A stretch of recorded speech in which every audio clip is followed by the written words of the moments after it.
Assalamualaikum warahmatullahi wabarakatuh. Selamat pagi semuanya.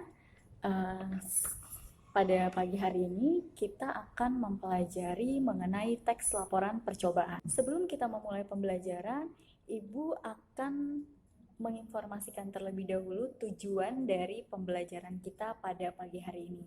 Yang pertama, tujuannya yaitu kalian sebagai peserta didik dapat memahami pengertian, fungsi, serta ciri-ciri dari teks laporan percobaan. Baiklah, Ibu akan membahas mengenai pengertian teks laporan percobaan. Teks laporan percobaan itu dapat dikatakan juga atau nama lainnya adalah eksperimen, yaitu kegiatan untuk menguji atau membuktikan suatu teori. Nah, jadi bisa kita simpulkan bahwa teks laporan percobaan itu adalah suatu tulisan yang berisi tentang laporan dari hasil suatu percobaan yang telah dilakukan, baik itu menguji ataupun membuktikan suatu teori. Setelah kalian mempelajari pengertian dari teks laporan percobaan, kalian selanjutnya akan mengetahui ciri-ciri dari teks laporan percobaan. Ciri-ciri dari teks laporan percobaan ada 3.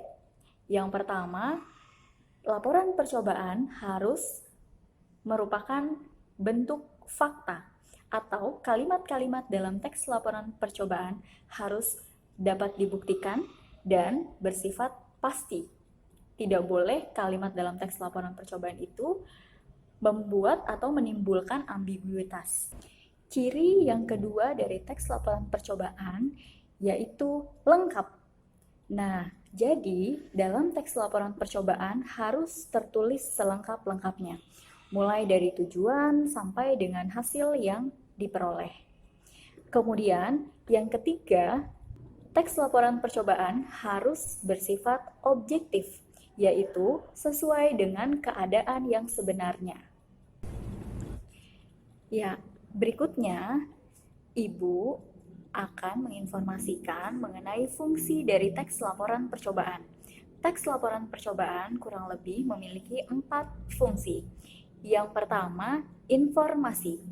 Jadi, teks laporan percobaan memiliki fungsi untuk menginformasikan suatu percobaan yang telah dilakukan untuk disampaikan kepada orang lain, sehingga orang lain yang membaca laporan hasil percobaan yang telah kalian tuliskan akan mendapatkan pengetahuan atau informasi terbaru.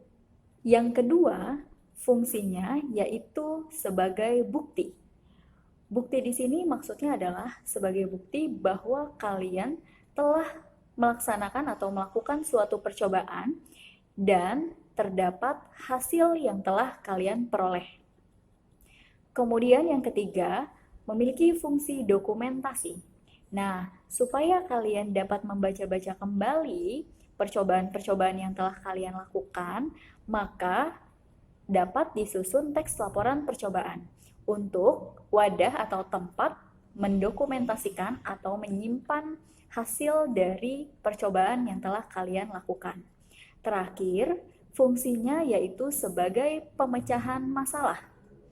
Apakah bisa teks laporan percobaan digunakan sebagai pemecah masalah? Tentu saja bisa.